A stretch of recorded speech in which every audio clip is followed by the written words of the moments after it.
قد افلح المؤمنون الذين هم في صلاتهم خاشعون والذين هم عن اللغو معرضون والذين هم للزكاة فاعلون والذين هم لفروجهم حافظون إلا على أزواجهم أو ما ملكت أيمانهم فإنهم غير ملومين فمن ابتغى وراء ذلك فأولئك هم العادون والذين هم لأماناتهم وعهدهم راعون والذين هم على صلواتهم يحافظون أولئك هم الوارثون الذين يرثون الفردوس هم فيها خالدون. یقیناً فلاح پائی ہے ایمان لانے والوں نے جو اپنی نماز میں خشوع کا طریقہ اختیار کرتے ہیں، لغویات سے دور رہتے ہیں، زکوٰۃ کے طریقے پہ عامل ہوتے ہیں، اپنی شرمگاہوں کی حفاظت کرتے ہیں سوائے اپنی بیویوں کے اور ان عورتوں کے جو ان کی ملک یمین میں ہوں کہ ان پر محفوظ نہ رکھنے میں وہ قابل ملامت نہیں ہے، البتہ جو اس کے علاوہ کچھ اور چاہیں وہی زیادتی کرنے والے ہیں، اپنی امانتوں اور اپنے عہد و پیمان کا پاس رکھتے ہیں اور اپنی نمازوں کی محافظت کرتے ہیں، یہی لوگ وہ وارث ہیں جو میراث میں فردوس پائیں گے اور اس میں ہمیشہ رہیں گے۔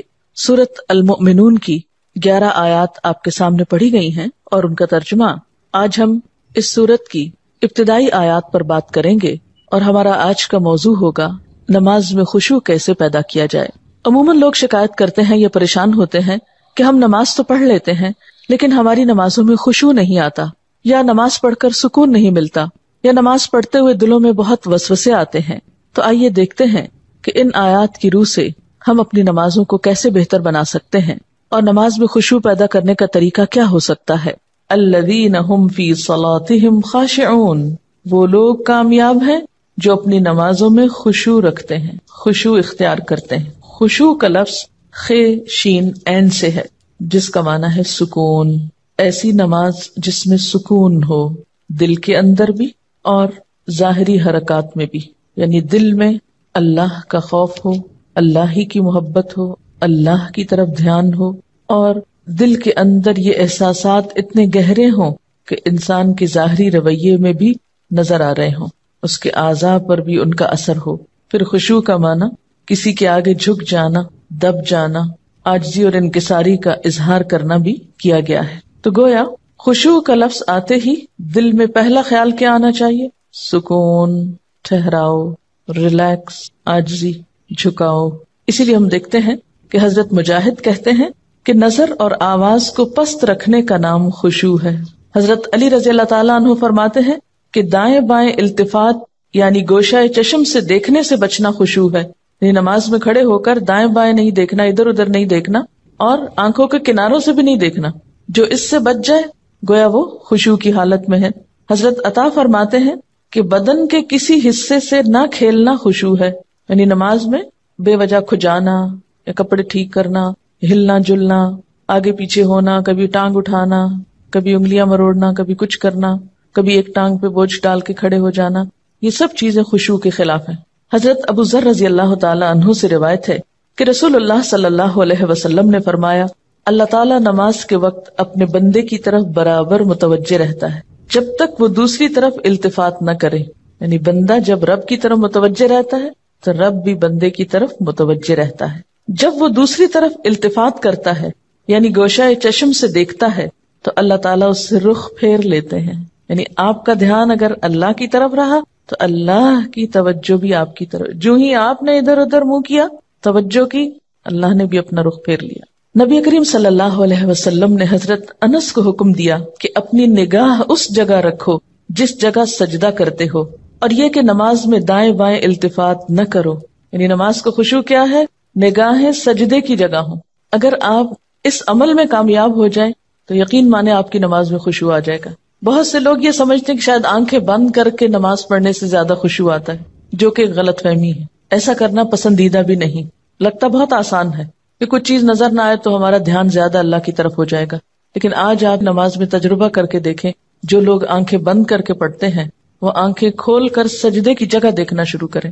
اس میں یہ ہوتا ہے نا کہ جب ہم بچپن سے ایک طریقے پہ نماز پڑھ رہے ہیں، کبھی کسی نے ہمیں ٹوکا نہیں، کیونکہ ہم سب سے زیادہ مائنڈ اس وقت کرتے ہیں جب کوئی ہماری نماز کی اصلاح کرنا چاہے۔ عام طور پر اگر آپ لوگوں کو کسی بھی چیز سے روکیں تو وہ اتنا نہیں برا مناتے، لیکن اگر نماز کے بارے میں تھوڑی سی بات بھی کر دے تو ہائپر سینسٹیو ہوتے ہیں، غصہ کرتے ہیں کیوں کہا. اگر مثلا کسی نے اگر دوپٹہ باریک لیا نماز میں تو اسے روکا جائے کہ نہیں یہ ٹھیک نہیں, یا اگر ٹخنے ننگے ہو رہے ہیں اور بتایا گیا, یا یہ کہ نماز کا طریقہ درست نہیں, اگر اس میں کسی نے تھوڑی سی بھی مداخلت کر دی تو ناقابل برداشت. تم ہوتے کون ہو مجھے کچھ کہنے والے؟ اس لیے عموماً لوگ اپنی عزت بچانے کو دوسروں کو چھوڑ دیتے ہیں. ٹھیک ہے جو چاہیں کریں, پھر کیا ہو سکتا ہے جب کسی کو خود پرواہ نہیں, جب کوئی خود اپنی اصلاح نہیں چاہتا تو آپ کیا کر سکتے ہیں کسی کے لیے. اور بعض اوقات انڈائریکٹلی 20 بار سمجھانے کے باوجود بھی لوگ اپنا طرز عمل نہیں بدلتے. تو یاد رکھیے کہ جب تک طریقہ درست نہیں ہوگا خشوع نہیں آئے گا. تو خشوع لانے کے لیے نمبر 1 کہ سنت کے مطابق نماز پڑھنے کی کوشش کریں, اور اس میں سجدے کی جگہ پہ دیکھنا شروع کریں. نماز میں حرکت کم کریں. عموماً تو مجھے ٹیلی ویژن دیکھنے کا کبھی نہ موقع ملا ہے نہ موقع ہوتا ہے. تو اس رمضان میں جہاں ہم ٹھہرے ہوئے تھے تو وہاں پر ٹیلی ویژن تھے, تو رات کو حرم کی تراویح آتی تھی, تو مجھے بہت ہوتا تھا کہ اتنا قریب ہے ہم اور وہاں شریک نہیں ہو سکتے, تو میں اہتمام کے ساتھ تھوڑی دیر لگا کے دیکھتی تھی کہ اچھا آج کون سی آیات آ رہی ہیں, آج کیا ہو رہا ہے. تو اس میں نے خصوصی طور پہ غور کیا کہ جو امام ہوتے تھے ایسے لگتا تھا کہ پتھر کے بت ہیں جو ان کو بالکل کوئی حرکت نہیں. اور وہاں سے مجھے اپنی نماز کو چیک کرنے کا احساس ہوا کہ ایک جگہ پر نظر ہے. ہمارا حال کیا تھا, کبھی آنکھیں بند کر لیتے ہیں, اوپر سر کر رہے ہوتے ہیں, کبھی ادھر کر رہے ہوتے ہیں, کبھی نیچے کر لیتے ہیں, کبھی آنکھیں کھول لیتے ہیں, کبھی ادھر ادھر تھوڑا سا دیکھ لیتے ہیں. کیا خاک خشوع آئے گا؟ اگر آپ کسی کو خشوع کے ساتھ نماز پڑھتے دیکھیں تو آپ دیکھیں گے آپ کی نماز میں بھی آئے گا, یا آپ کے پاس اگر کوئی کھڑا ہو تو اس سے بھی آپ کو فائدہ ہوگا. لیکن اگر آپ واقعی چاہتی ہیں, کیونکہ اس تدبیر نے مجھے بہت زیادہ فائدہ دیا ہے, آنکھیں بند نہیں کرنی, آنکھیں کھلی رکھنی ہے, لیکن مسلسل سجدے ہی کی جگہ پہ دیکھنا ہے, ادھر ادھر نہیں دیکھنا, اور کم سے کم حرکت, ہلنا نہیں ہے. یہ 2 کام آپ کر لیں تو اندر بھی ٹھہراؤ آئے گا. اسی لیے خشوع کا معنی سب سے پہلے میں نے آپ کو سکون والا بتایا, سکون. اور جو اس طرح نماز پڑھے اس کی نماز کے بعد بھی اس کو ایک خاص سکون نصیب ہوگا. ہم نماز پڑھ کے بے چین اٹھتے ہیں بعض اوقات, کیا پڑھا, کبھی رونے بھی بیٹھ جاتے ہیں, کوئی فائدہ نہیں. یہ رونے دھونے سے کوئی زیادہ فائدہ نہیں ہے, یہ ایک لیم ایکسکیوز ہوتا ہے. رو کے اپنے آپ کو ہم خوش کر لیتے ہیں کہ ہم رو لیے, بس ندامت کے آنسوں نے سب غلطی دھو دی. ٹھیک ہے, اس سے دھل جاتی ہے غلطی, لیکن غلطی کی جب تک اصلاح نہ ہو تو محض رونا فائدہ نہیں دیتا, یا محض ندامت فائدہ نہیں دیتی. تو اس لیے 2 چیزوں پہ خصوصی توجہ کرنی ہے اگر چاہتے ہیں خشوع آئے. تو یہاں پر اللہ تعالیٰ فرماتے ہیں کہ صرف نماز پڑھنا ہی کافی نہیں, بلکہ نماز میں خشوع ضروری ہے. کس کے لیے؟ کامیابی کے لیے. اسی لیے آپ دیکھیے کہ ایسی جگہ پر نماز پڑھنے کو کہا گیا ہے جہاں زیادہ آس پاس موومنٹ نہ ہو. مردوں کے لیے تو بہت ہی اچھا چانس ہوتا ہے کہ مسجد میں چلے جائیں, مسجد میں سبھی نماز پڑھیں, کچھ اور تو وہاں ہو نہیں رہا ہوگا, تو اس میں خشوع پیدا ہونے کا ایک قدرتی ماحول ہوتا ہے. لیکن عورتوں کے لیے کیا پسندیدہ ہے؟ جیسے حدیث میں آتا ہے کہ گھر کے اندر والے حصے میں, یعنی جتنا عام ایکٹیویٹی والے حصے کو چھوڑ کر آپ الگ تھلگ ہو کر نماز پڑھیں اتنا ہی اچھا ہے, کیونکہ اس سے کوئی بیرونی جو انٹرفیرنس ہے یا ڈسٹریکشن کے اسباب ہیں وہ نہیں رہیں گے, تو آپ کے لیے آسانی ہو جائے گی. تو جب ہم سکون کے فارمولے پہ عمل کریں گے تو لازمی طور پر پھر ہم نماز میں کچھ اور چیزوں کا بھی خیال رکھیں گے جو عموماً دیکھا گیا ہے کہ لوگ ان کا خیال نہیں رکھتے. تو کن چیزوں سے پھر بچنا ہے؟ مثلاً نمبر 1 ہلنا نہیں, نمبر 2 مختلف سمتوں میں جھکنا نہیں. کیسے؟ یعنی کہ ایک کبھی دائیں ٹانگ پہ کھڑے ہو جائیں, کبھی بائیں ٹانگ پہ کھڑے ہو جائیں, یہ نہیں کرنا. ٹھیک ہے, اگر شروع میں آپ کو بہت لمبی نماز کی عادت نہیں تو مختصر پڑھنا شروع کریں, لیکن ہلے بغیر. کپڑوں کو بار بار سمیٹے نہیں, نہ ان کو جھاڑیں. ایسا دوپٹہ یا ایسا لباس نہیں پہنے کہ جو بار بار گرے اور بار بار آپ اس کو سمیٹنے میں مصروف ہوں. پھر اسی طرح جائے نماز کو درست طریقے پہ بچھائیں, یہ نہیں کہ نماز کے بیچ میں ہی آپ اسے ٹھیک کرنا شروع کر دیں. ایسی جائے نماز پہ کھڑے مت ہوں کہ جو ہر دفعہ میں اکٹھی ہو جائے اور ہر دفعہ میں آپ اس کو سیدھا کر رہے ہوں.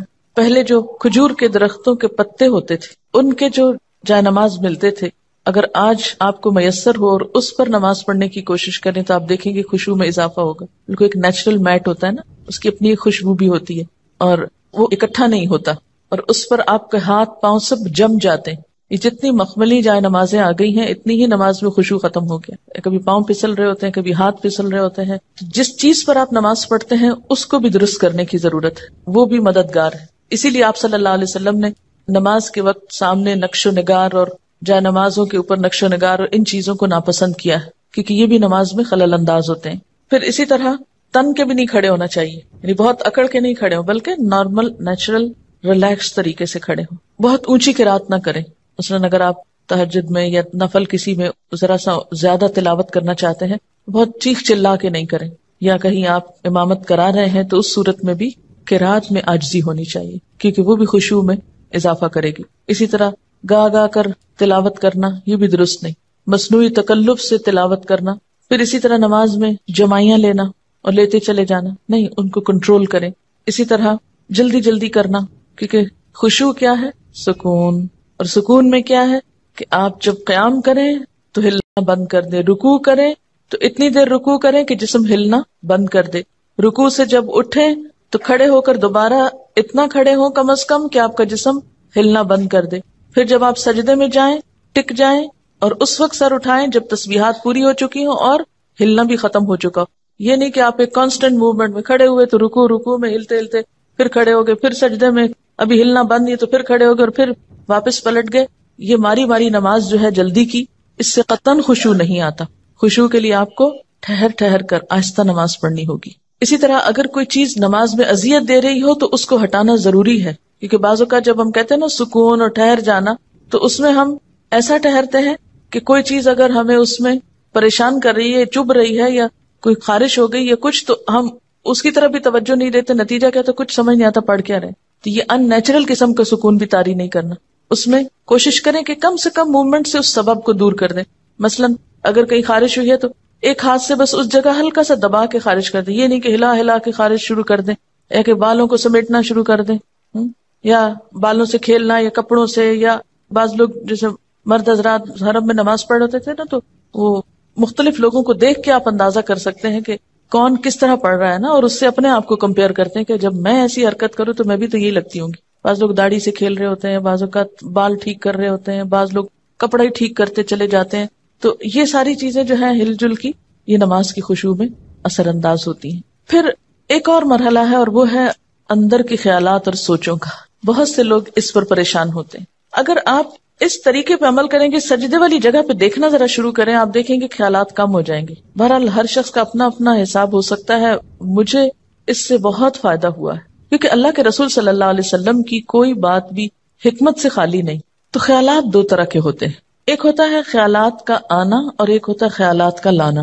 آنے والوں کو تو آپ روک نہیں سکتے، پاسبل ہی نہیں، اور ایک ہوتا ہے خود انوائٹ کرنا، کسی کو بلانا، دعوت دینا، اس کو آپ بہرحال کنٹرول کر سکتے ہیں۔ اب جو بن بلائے آ جاتے ہیں ان کو آنے دیں، ان کو آپ اگنور کر دیں، کیونکہ ہمارا دماغ ایسی چیز ہے کہ جو کانسٹنٹلی کام کرتا ہے، رکتا نہیں ہے۔ آپ سو رہے ہوں تب بھی وہ خوابیں دیکھتا رہتا ہے، آپ جاگ رہے ہوں، آپ کسی سے بات کر رہے ہوں تو ضروری نہیں کہ آپ کی پوری توجہ وہاں ہو۔ بہت دفعہ ایسا ہوتا ہے کہ بات کرتے ہوئے آپ کا دھیان وہاں بھی ہوتا ہے اور کہیں اور بھی ہوتا ہے۔ تو ان تمام چیزوں پر جو خیالات تو خود بخود آ رہے ہیں وہ آتے رہیں گے، اس کو نہیں آپ روک سکتے۔ مثلا کانوں کے اوپر تو آپ کیا کرتے ہیں؟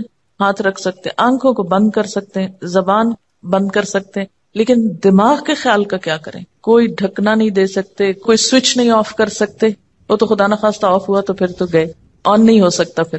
اب یہ بڑی مشکل ہے، اس لیے ان کے پیچھے نہ پڑے، ان کو زیادہ سوچے نہ، ان کو اہمیت نہ دے، ان کو اپنے اوپر حاوی نہ ہونے دے، ان کا تذکرہ نہ بہت زیادہ کریں۔ یہ کچھ لوگوں کو میں نے دیکھا وہ ہر ایک کو لے کے بیٹھ جاتے ہیں، میں کیا کروں، میرے تو خیال بہت آتے ہیں نماز میں۔ کسی کے پاس کوئی جادو کی چھڑی نہیں کہ جو ایک آپ کو لگائے گا اس وقت اور آئندہ آپ کے خیالات نہیں آئیں گے، اس لیے آپ ان کا تذکرہ زیادہ نہ کریں، just take it easy, normal لیں، تو ہوتا ہی ہے تو آئیں گے، لیکن یہ نہ کریں کہ کوئی ایک خیال آ گیا ہے تو پھر اس کے آگے اور سوچیں، مثلا اپنے کاموں کی پلاننگ وہاں کھڑے ہو کے شروع کر دیں، اور فرض نمازوں میں ایسا نہیں ہو سکتا، ایسا نہیں کیا جا سکتا۔ نفل میں اگر ہو جائے، جیسے حضرت عمر رضی اللہ تعالیٰ عنہ جو فوجوں کو ترتیب دینی ہوتی تھی تو نفل نماز شروع کر دیتے تھے، تو نوافل کی حد تک ٹھیک ہے لیکن فرض میں نہیں۔ پھر آپ دیکھیے کہ اگر آپ بدل بدل کے صورتیں پڑھیں گے، قرآن پاک کا کچھ حصہ ساتھ ساتھ یاد کرتے رہیں گے، تو آپ دیکھیں گے کہ اس سے بھی فرق پڑتا ہے، چینج سے یکسوئی آتی ہے۔ مثلا ایک جگہ آپ کھڑے ہیں یا ایک جگہ آپ کام کر رہے ہیں تو بعض اوقات آپ کام نہیں کر پاتے اور بار بار آپ کو خیالات تنگ کرتے ہیں۔ اپنی پڑھائی کے دوران بھی آپ نے دیکھا ہوگا، آپ تھوڑی سی پوزیشن چینج کر لیتے ہیں، جگہ بدل لیتے ہیں، اٹھ کے جا کے پانی پی کے آ جاتے ہیں، یہ کچھ تو اس سے پھر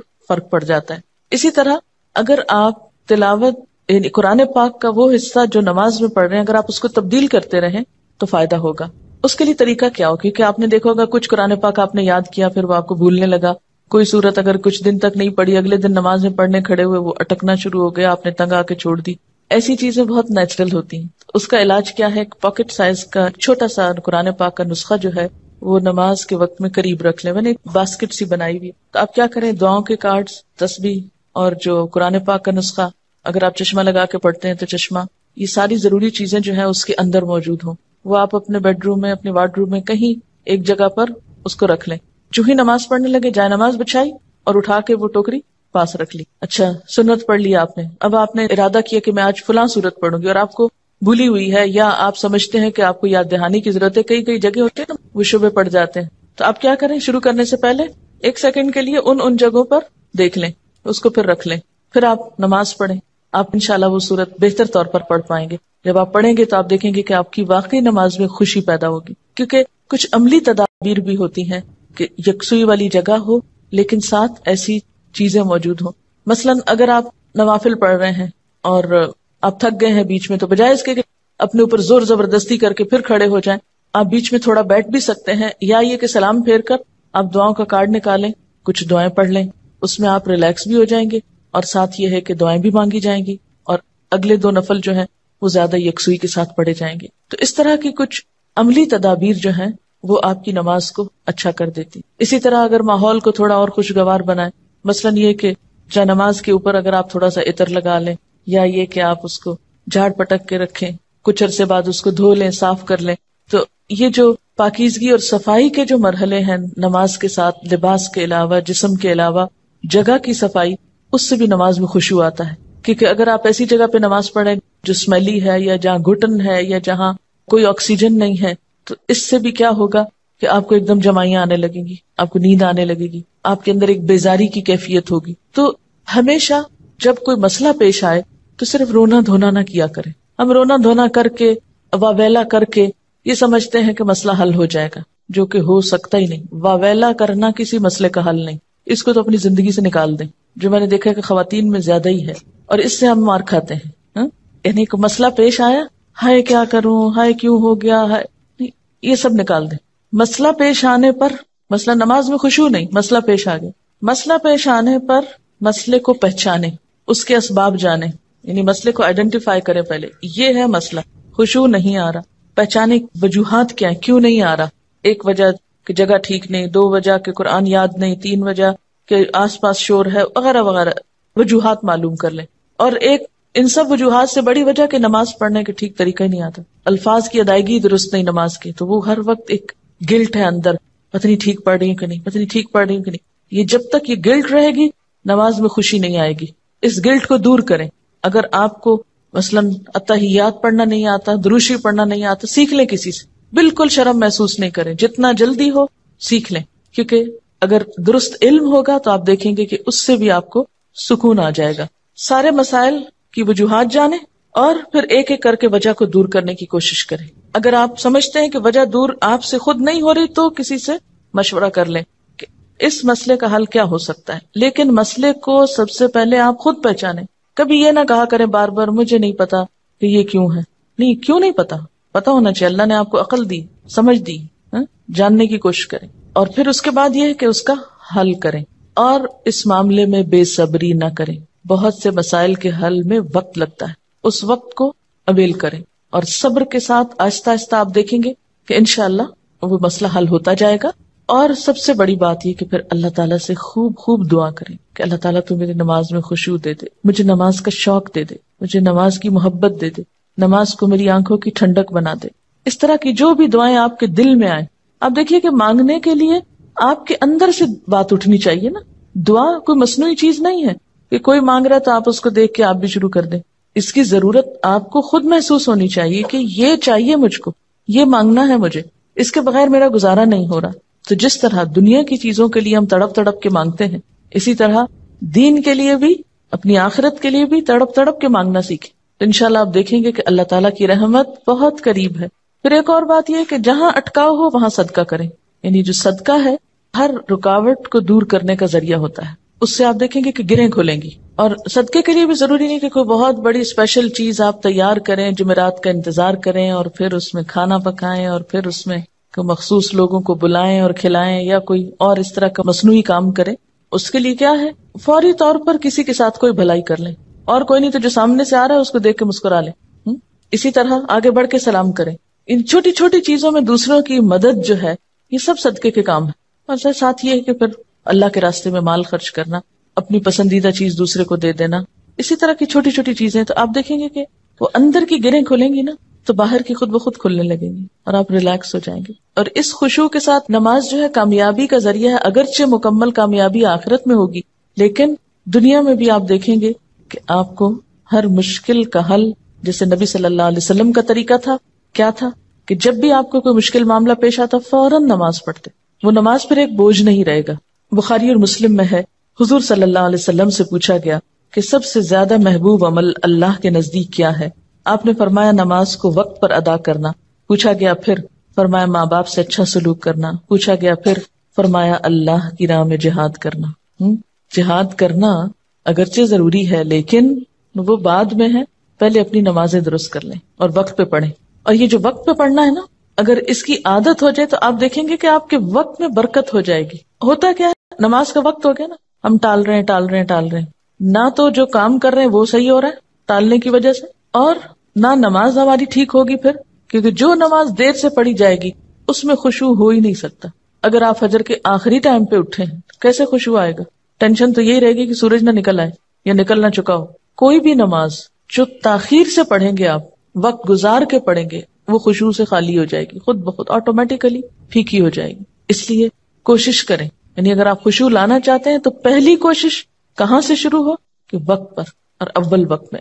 حضرت ابو درداء سے روایت ہے کہ رسول اللہ صلی اللہ علیہ وسلم نے فرمایا سب سے پہلی چیز جو امت سے اٹھ جائے گی یعنی سلب ہو جائے گی وہ خشوع ہے, یہاں تک کہ قوم میں کوئی خاشع نظر نہ آئے گا.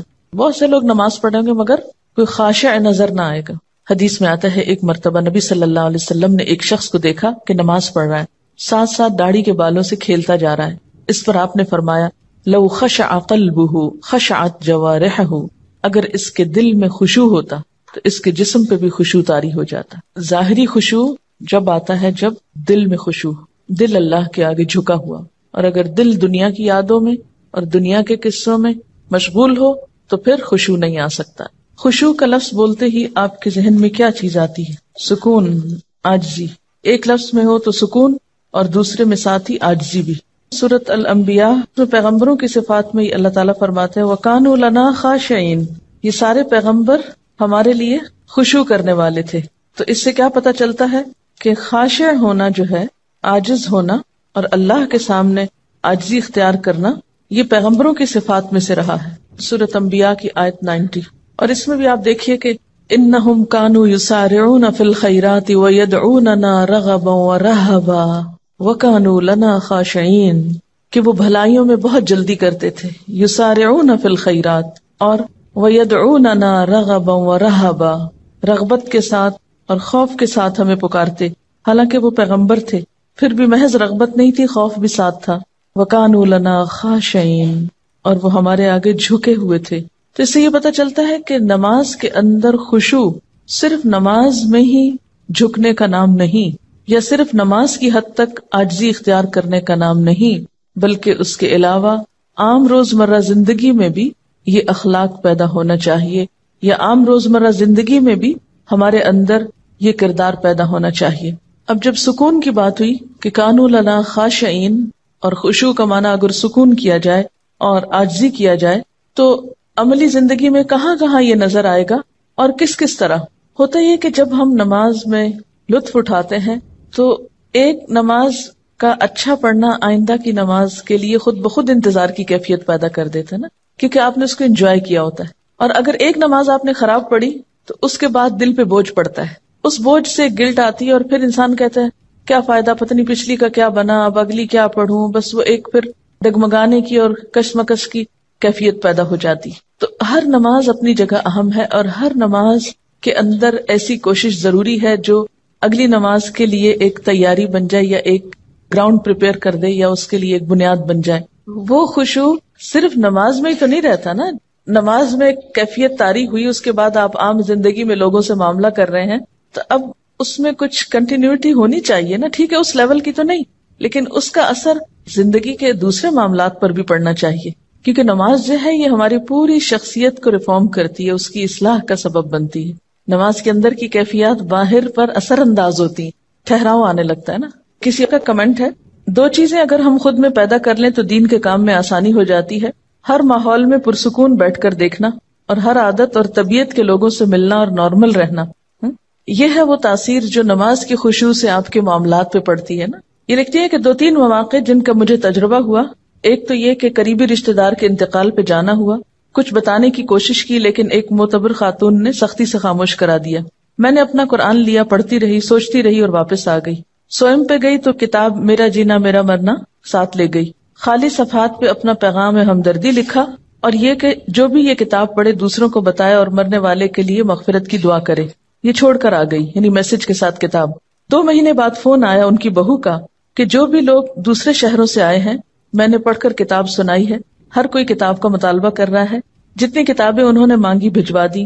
لے جانے والے نے بتایا کہ ہر کوئی یہ کتاب لینا چاہ رہا ہے اور میری بیوی ہر ایک کو کتاب سناتی ہے. کام ہو گیا.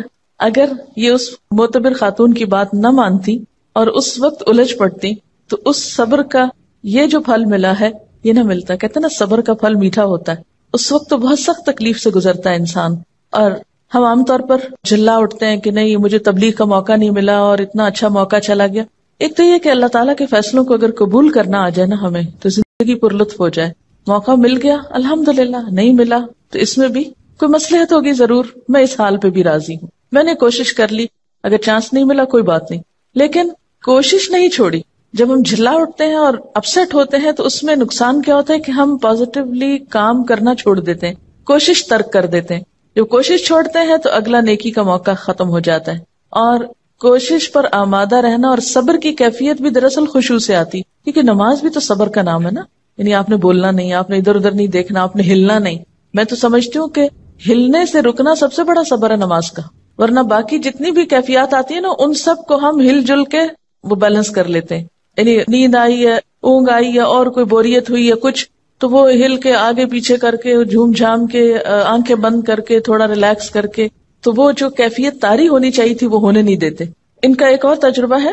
لکھتے ہیں کہ اسی تجربے کے بعد، یعنی جس تجربے کا انہوں نے پیچھے ذکر کیا ہے، جب 2-3 منٹ ملے کچھ نہ کچھ کارڈ پر لکھ کر رکھ لیتی ہوں. چونکہ یہ پریکٹیکل ٹپس ہے نا تبلیغ کی، اس لیے میں اس کو آپ سے شیئر کرنا چاہتی ہوں.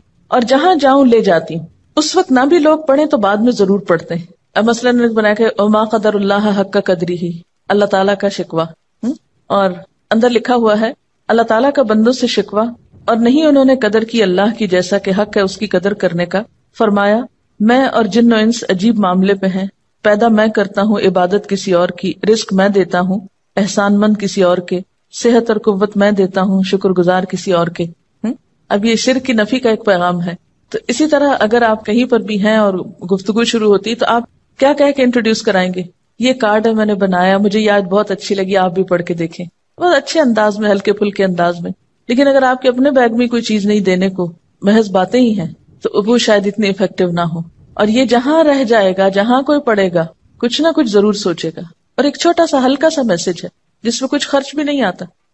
آنکھیں کھول کے جو نماز پڑھنا ہے، اگر اس پر غور کیا جائے تو نماز اصل میں کیا ہے؟ اللہ تعالیٰ سے ملاقات ہے. اگر کسی سے ملاقات کے وقت آپ آنکھیں بند کر لیں تو اسے دیکھ کر کیا محسوس ہوگا؟ یعنی ذرا امیجن کریں نا کہ آپ کسی سے مل رہے ہیں اور کوئی شخص آپ کو دیکھ ہی نہیں رہا، یا سر نیچا اس طرح کیا ہوا ہے کہ کوئی اس کے ساتھ آپ کا کانٹیکٹ فیل ہی نہیں ہو رہا. تو اسی طرح اگر ہم اللہ تعالیٰ کے آگے کھڑے اور آنکھیں بند کر کے کھڑے ہیں، اور آپ یقین کیجئے کہ جو ہی آپ آنکھیں بند کرتے ہیں نا تو آپ اپنے خیالوں میں خود بخود کھونے لگتے ہیں. وہ ایک ریلیکسیشن کی کیفیت ہوتی ہے نا فوراً. حتیٰ کہ میں نے یہ تک تجربہ کیا ہے کہ اگر میں نے سجدے پر نگاہ اگر کانشیسلی نہیں رکھی، ذرا سی نگاہیں پھیری تو یوں لگا جیسے گئے. یعنی اگر غور سے سجدے کی جگہ کو فالو کیا جائے تو اس کا ایفیکٹ اور ہے. اور اگر ذرا سی بھی نگاہیں جیسے ہوتی ہے نا کہ فوکس نہیں رہتی اور آپ ادھر ادھر ذرا سے ان کو ڈھیلا کر دیتے ہیں تو اس سے بھی ایک دم یوں لگتا ہے شیطان نے اچک کے لے لیا اپنا حصہ، فوراً خیال بھٹکنے لگتا ہے. یعنی آنکھیں بند کر کے اگر آپ اپنی پوزیشن پہ بھی غور کریں، ابھی تجربہ کر کے دیکھ لیں تو آپ دیکھیں گے کہ آپ اپنے بارے میں بھی لاسٹ ہو جائیں گے کہ آپ کی پوزیشن کیا ہے. تو کسی سے ملاقات کے وقت آنکھیں بند کر لینا یہ ملاقات کے ادب کے خلاف ہے. تو اللہ تعالیٰ کے سامنے جب انسان کھڑا ہو تو ایک اچھے حال میں کھڑا ہو. انسان کے اندر جب بے سکونی ہوتی ہے تو انسان پھر سکون لغویات میں تلاش کرتا ہے، پھر وہ لغو کی طرف مائل ہوتا ہے. لیکن جب اپنے ذات کے اندر ٹھہراؤ آ جاتا ہے، سکون آ جاتا ہے، تو پھر کیا ہوتا ہے؟ انسان کو ایسی چیزوں سے دلچسپی نہیں ہوتی، اس کا اس میں پھر دل ہی نہیں لگتا. نماز میں جب آپ سجدے کی جگہ پر دیکھتے ہیں تو اس میں آپ کا جو اپنی پوزیشن ہے وہ بھی بہت بیلنسڈ ہو جاتی ہے. نہ تو آپ بہت زیادہ سر جھکا بیٹھتے ہیں، نہ آپ سر زیادہ اٹھا سکتے ہیں، یعنی بالکل ایک صحیح اینگل پہ آپ جا کے ادب اور احترام کے ساتھ کھڑے ہوتے ہیں. انسان کے اندر اللہ نے یہ رکھا ہے عبادت کا جذبہ اور جھکنے کا، لیکن انسان کی جو انا ہے اور سرکشی ہے وہ اس کو ختم کر کے رکھ دیتی. اصل میں نماز میں ایک طرح سے وہ آپ کی ایکسرسائز ہو رہی ہوتی ہے نا، سکون سے کام کرنے کی بھی، کیونکہ موجودہ دور کی جو زندگی ہے اس میں ہر طرف حرکت ہی حرکت ہے، شور ہی شور ہے، ہنگامہ ہے. آج کے دور کی زندگی ایک فاسٹ لائف ہے نا، ایک ہنگامہ خیز زندگی.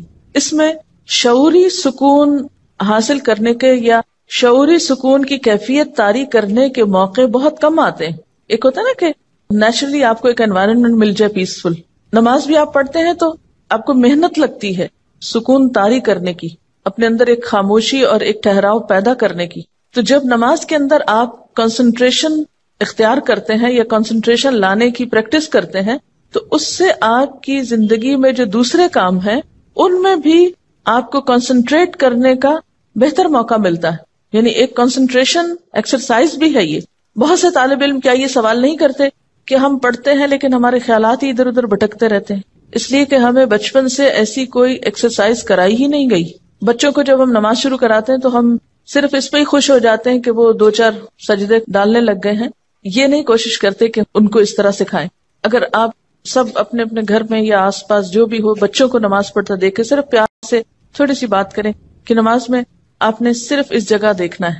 میرے خیال ہے کہ بچوں کے اندر بھی جو ہائپر ایکٹیویٹی ہے، ہر وقت اچھل کود ہنگامہ، اس کو بھی اس طرح کنٹرول کیا جا سکتا ہے کہ اگر دن میں 5 دفعہ وہ ٹک کے ایک جگہ چاہے چند لمحوں کے لیے ہی وہ دیکھیں ایک خاص مرکز پر. آپ کو پتا کہ ہپنوٹائز کرنے کا طریقہ کیا ہوتا ہے؟ ایک نقطے پہ دکھاتے ہیں نا، ایک نقطے پہ کہتے ہیں کہ دیکھتے جاؤ دیکھتے جاؤ دیکھتے جاؤ. یہ جو ہائپر ایکٹیویٹی یا بے چینی کا جو ہے یہ پورے دنیا اس کا شکار ہو رہی ہے، اور پاکستانی قوم کو بھی اگر آپ دیکھیں اوور آل تو ہم ایون کلاس میں اکثر دیکھتی ہوں تو میں کہتی ہوں نا کہ آپ اسٹل ہو جائیں تھوڑے تاکہ آپ پڑھ سکیں. تو جاپان میں بچوں کے اوپر وہ کہتے تھے کہ ان کی جو ینگ جنریشن ہے وہ بہت امپلسو ہے اور ایک دم یعنی فوراً ریئیکشن کرتی ہے، تو وہ یہ سوچ رہے تھے کہ وہ ان کو کس طریقے سے سیلف کنٹرول کرنا سکھائیں. اور اس میں انہوں نے آف کورس کچھ ریسرچز کر کے کہا تھا کہ اگر یہ صبح میں کوئی ردم والی چیز باواز بلند پڑھیں اور نیچر کے زیادہ قریب جائیں.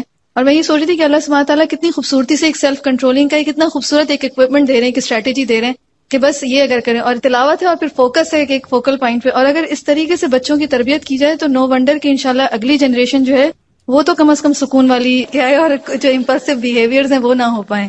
خشوع کا اثر ہمارے باہمی قریبی تعلقات پر بھی پڑنا چاہیے. قریبی رشتہ داروں، دوستوں، ملنے جلنے والوں سے معاملہ کرتے وقت ہمارے اندر عاجزی، انکساری، سکون اور خشوع کا مظاہرہ ہونا چاہیے. جب انسان قرآن پڑھنے لگتا ہے یا دین کی طرف آتا ہے تو لازمی طور پر دل میں ہلچل پیدا ہوتی. جیسے پانی کے اندر آپ ایک پتھر پھینکتے ہیں تو اس سے ایک شور اٹھتا ہے، پھر آہستہ آہستہ وہ پتھر نیچے اترتا ہے، تہہ میں جا کے بیٹھتا ہے، پھر وہ جم جاتا ہے وہاں، پھر اس پر کائی آنے لگتی ہے، پھر اگر کوئی اس پہ پاؤں رکھے وہ تو پھسل سکتا ہے لیکن وہ اپنی جگہ سے نہیں ہلتا. تو بالکل اسی طرح ہمارے اندر بھی ایک ایسا سکون اور ایک ایسی کیفیت آنی چاہیے کہ ہم کسی کی بات کے جواب میں کسی کے ساتھ معاملہ کرتے وقت ایسا نیگیٹو ریئیکشن شو نہ کریں کہ دین کی ایک بدترین مثال پیش کریں. ایمان کے لطف اور حلاوت محسوس ہوتی ہے نا ان آیات کو پڑھ کر. یعنی اس خشوع کا اثر زندگی پر پڑنا چاہیے نا. نماز میں کیا ہوتا ہے؟ دل میں اللہ کی یاد ہے، زبان پہ اللہ کا ذکر ہے اور ایک ٹھہراؤ ہے. تو بالکل اسی طرح نماز کے بعد بھی جب ہم زندگی کے عام معاملات اختیار کرتے ہیں تو اس میں بھی ہمارے دل میں اللہ کی یاد ہونی چاہیے، خاموش لمحات میں اس کا ذکر ہونا چاہیے، اور اس کے علاوہ ہمارے پوری شخصیت کے اوپر ایک ٹھہراؤ نظر آنا چاہیے. یعنی یہ سکون ہمارے چہروں پر، ہماری چال میں، ہمارے معاملات میں، ہماری ہر چیز میں محسوس ہونا چاہیے. تب ہم اسلام کے صحیح نمائندے ہوں گے. پیس یعنی ایک اپنے آپ کو ٹیسٹ کرنے کا مقام بھی ہے یہاں پر. افلاح اور فلاح میں کامیابی دنیا اور آخرت دونوں کی ہے. تو دنیاوی اعتبار سے کامیابی کا مطلب یہ نہیں ہے کہ ہم دنیاوی اعتبار سے کسی بہت بڑے سٹیٹس کے حامل ہو جائیں. اصل کامیاب انسان وہ ہے کہ جس کے اپنے اندر سکون اور جس کی زندگی میں ایک خاص قسم کا وقار ہے. وہ کہیں پر بھی ہے، من پسند حالات میں ہے یا ناپسندیدہ حالات میں ہے، لیکن وہ ٹھہرا ہوا ہے. طوفان آ رہا ہے، آندھی آ رہی، کچھ آ رہا ہے، وہ ٹھہرا ہوا ہے، وہ پرسکون ہے. اس میں ایک جماؤ ہے. یہ ہے دراصل کامیابی. یعنی آخرت کی کامیابی تو کل پتہ چلے گی، لیکن آج اپنے آپ کو ٹیسٹ کر کے دیکھیں کہ کیا یہ کیفیت پیدا ہو رہی ہے.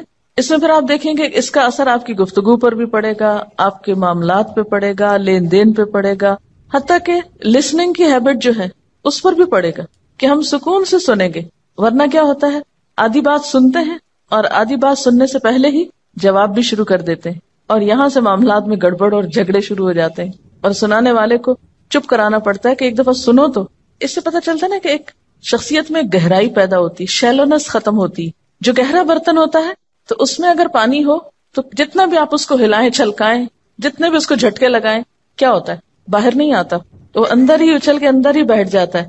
لیکن جب شیلو برتن ہوتا ہے، کم گہرا ہوتا ہے، تو تھوڑا سا پانی بھی اس کے اندر نہیں ٹک کے رہتا، فوراً باہر چھینٹے آتے ہیں. خشوع کے ساتھ پھر روب بھی آتا ہے. حضرت عیسیٰ علیہ السلام کے بارے میں آتا ہے نا کہ وجیہن فی الدنیا والآخرہ، تو پھر وہ ایک وجیح شخصیت جو ہے وہ جنم لیتی. اب آپ دیکھیں کہ اتنی ساری صفات ہیں، سب سے پہلے خشوع کا ذکر کیوں آیا؟ کیونکہ اگر یہ پیدا ہو گیا تو باقی چیزیں خود بخود پیدا ہوتی جائیں گی. نماز میں اگر وہ خاشع ہیں تو عملی زندگی میں جتنی بھی ٹیمپٹیشنز ہیں، جتنی بھی ڈسٹریکٹ کرنے والی چیزیں ہیں، ان سے وہ بچنے کی صلاحیت ان کے اندر پیدا ہو گئی. اسی لیے لغو سے بھی اعراض کر رہے ہیں، کیونکہ اگر نماز میں خشوع نہیں تو لغو سے بچا نہیں جا سکتا. پھر جب لغو سے بیزاری ہوتی ہے تو کچھ کرنا تو ہے، اس لیے ہم للزکاۃ فاعلون، تزکیہ کے کاموں کی طرف ان کی سرگرمیاں بڑھ جاتی، اچھائی اور بھلائی اور خیر کے کاموں میں سرگرم ہو جاتے ہیں. پھر ان کی خاص ذاتی زندگی میں بھی بہت طہارت اور پاکیزگی ہے، پاک دامنی ہے، حیا ہے. باوجود اس کے کہ معاشرے کے اندر حرام طریقے موجود ہیں سیٹسفیکشن کے، لیکن وہ ان سب سے اجتناب برت